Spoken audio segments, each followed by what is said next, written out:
disease, and it is very, very painful. In 2012, like all California parents, I received a threatening letter from Kamala Harris saying, "We'll go to jail for a year if our kids even miss 10% of school days." Little did I know, there was a warrant out for my arrest.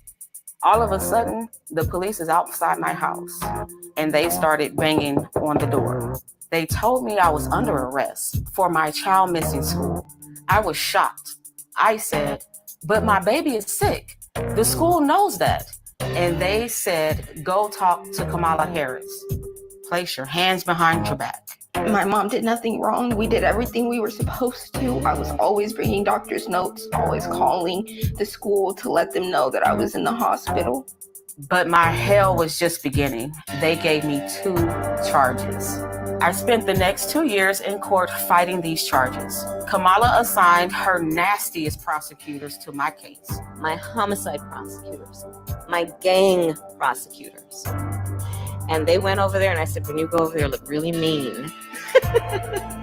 All the time I had to spend going to court, I was struggling to care for my shame. We are going to make sure that you face the full force and consequences of the law. I lost my job and couldn't pay rent, and we got evicted. I became homeless. We had to move into a motel.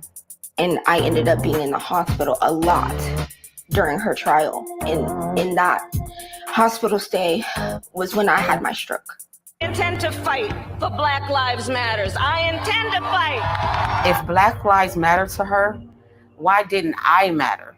Because of truancy, California public schools lose Right now, go to www.brotherill.com. That's www.brotherill.com. My Adorable Lullabies is a collection of 100 lullabies inspired by love, truth, peace, freedom, and justice. And we are so excited about the new children's book, now available for $19.99 at brotherill.com.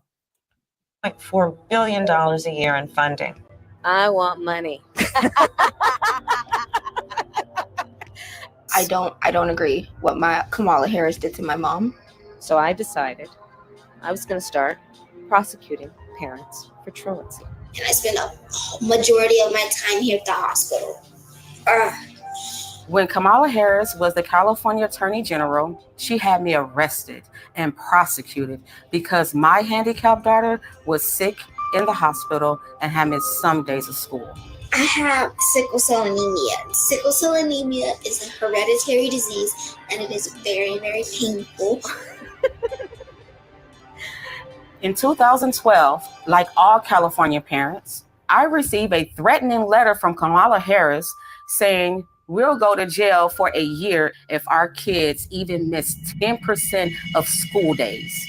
Little did I know, there was a warrant out for my arrest.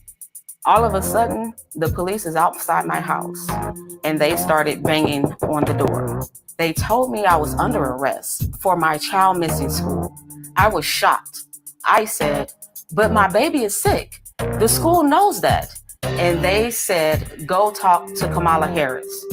Place your hands behind your back." My mom did nothing wrong. We did everything we were supposed to. I was always bringing doctor's notes, always calling the school to let them know that I was in the hospital. But my hell was just beginning. They gave me 2 charges. I spent the next 2 years in court fighting these charges. Kamala assigned her nastiest prosecutors to my case. My homicide prosecutors, my gang prosecutors. And they went over there and I said, "When you go over there, look really mean." All the time I had to spend going to court, I was struggling to care for my shame. We are going to make sure that you face the full force and consequences of the law. I lost my job and couldn't pay rent, and we got evicted. I became homeless. We had to move into a motel. And I ended up being in the hospital a lot during her trial. And in that hospital stay was when I had my stroke. I had a stroke about 4 or 5 days ago.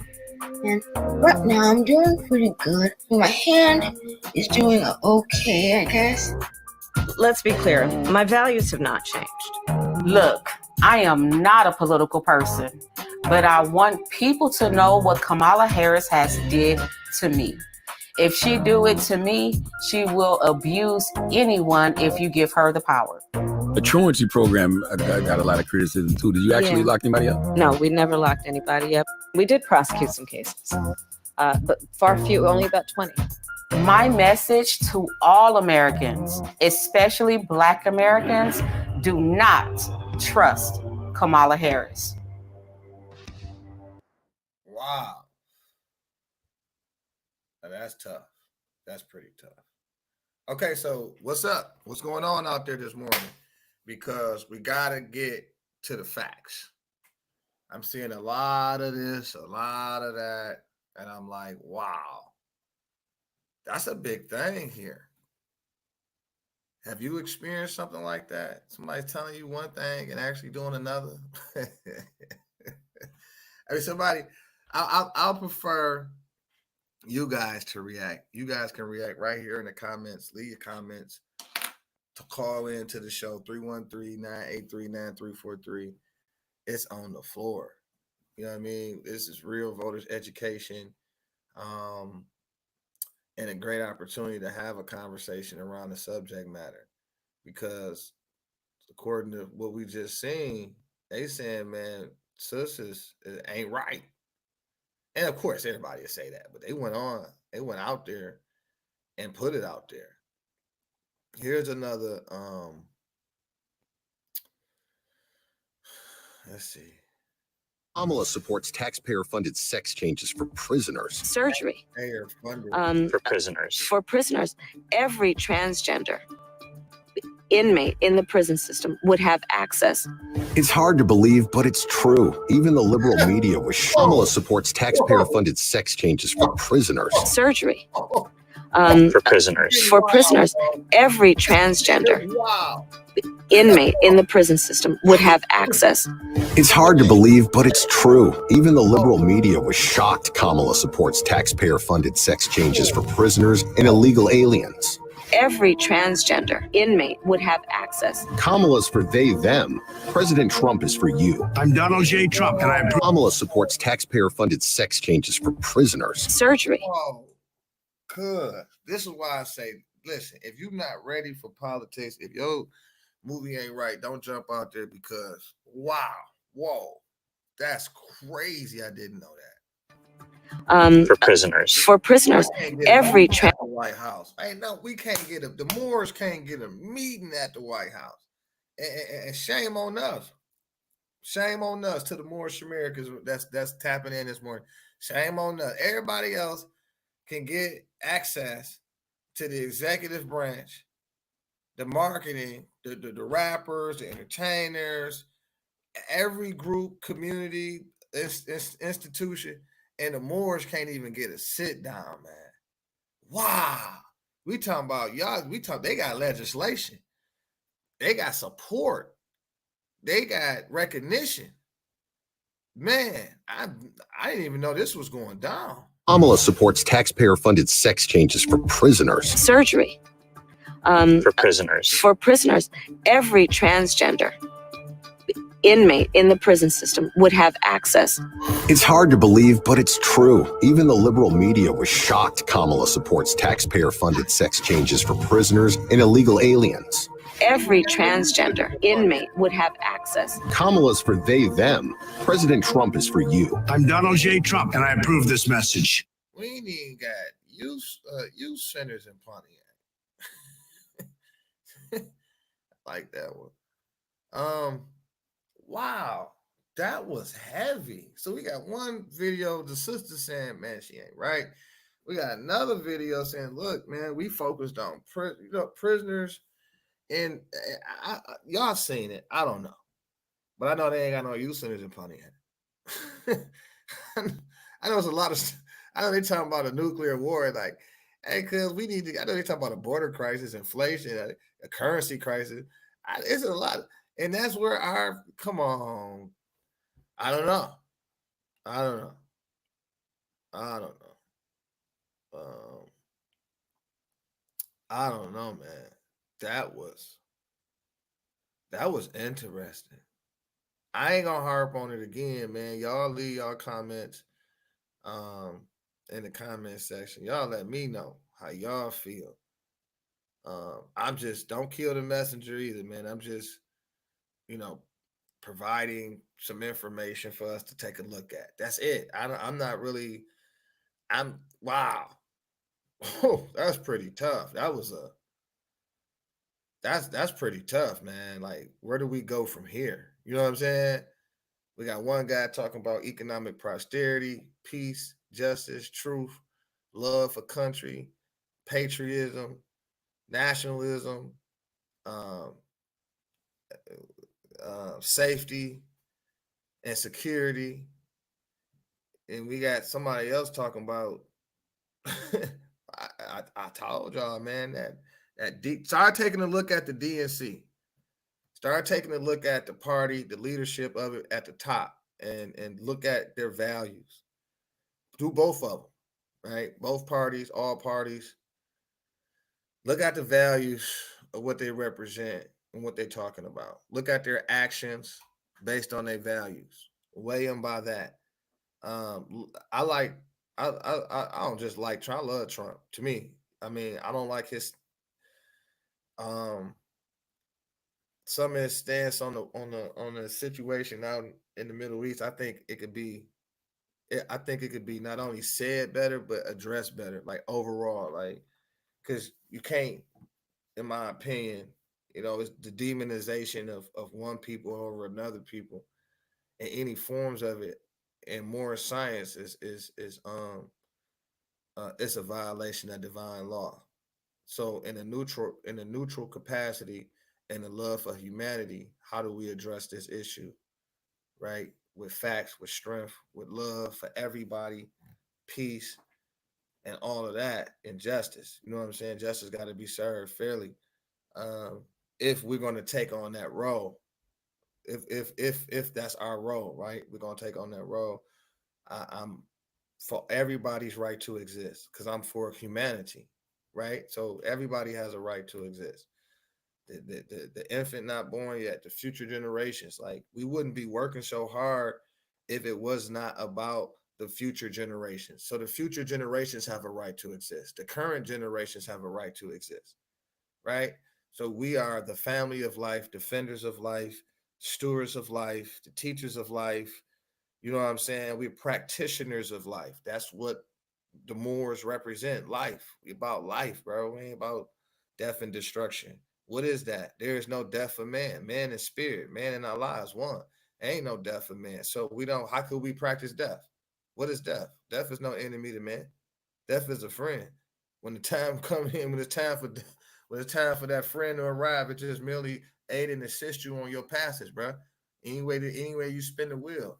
So for Moors, our values, our principles, a love, truth, peace, freedom, and justice, unity, salvation, economic, finance, all of that stuff. You know what I'm saying? Justice, social duties, community service, intelligence, constitutional law, like all of that, history, heritage, code of conduct, creed, like it gotta align with our movie to measure. So I measure you from that. You know what I mean? So when it comes to President Trump, I don't think that we're gonna agree with everything with each other, but for the most part, those principles are in alignment. Nah, the other side, or do your research. What are they pushing? What is Planned Parenthood? What is that organization? Where did it come from? Where did those practices come from? Where did that science come from? Like, what were your ancient ancestors into? Because that matters. That matters. What's the natural laws of the planet and the universe? That matters. So this reality of values that result in death and destruction is no value at all. At least not for us, not for me, not for not for the principles that it may be a profitable market for those in that industry of death and destruction, that war industry, that war machine, that military industrial complex that makes humongous trillions of dollars off of conflicts that results in death and destruction, confusion, mayhem, what they call in military science destabilization. We ain't looking to create an environment of destabilization. That's insanity. You know what I'm saying? You again, I ain't gonna go too far in there, but it's just do your own research and you tell me, and you give me an understanding. People are profiting off our traumas. And that's why hospitals are getting bigger, bigger, and bigger. And funeral homes are getting bigger and richer and richer and richer. Like the prophet says, if I can get you to think, you can save yourself. Raise your thoughts to infinite wisdom. What values and look at what's going on. I used to hear about how our children are dying in the streets, but ain't no youth centers. Why is no youth center? Who's in control? Well, in Pontiac, Democrats run it. So I mean, again, like how do you want you do the same thing and expect a different result? You want me to participate in insanity? Now, come on, man. At what point do we got to chill with that? Because it ain't about you no more. Now it's about you, your family, the future generations, and not just survival mode, but living the life that you envision yourself you should have. That pursuit of happiness is protected constitutionally. The true economy of Allah is happiness. So again, I mean, I'm looking at this thing. I've been looking at it for a long time. I've been looking at it for a long. We're like, well, who are you, Brother L? What makes you have? Well, I stood up to the order. I stood up to the order in the city of Pontiac. I stood up to him. Way back, going way back to 2011, 2012, 2013. I stood up to him when my light clicked on. My light was forced to click on, though. And I started to study law, and law taught me or took me back to history and my heritage, which I was brought up on my heritage. So it connected me back to myself. And then I went in there, I just exploded in consciousness and said, oh, wait a minute. This thing is totally backwards. It's totally backwards. We sitting up here, the people, the authority for which the power depends on, and somebody then reversed the roles around through the lack of education. So now we're not even informed on citizenship, the history, the birthplace of the USA. We're not even informed on civic rights, civic duties. We have no idea. We have no idea how it works. This is how you get a population to get taken advantage of. And now you got police officers and everybody else thinking they're big and bad and this, that, and this because they done forgot their way. They took an oath to serve the American people. This is a republic from which it stands. One nation under God for liberty and justice for all. When did we get into a position to be servient, to be it's like trading places?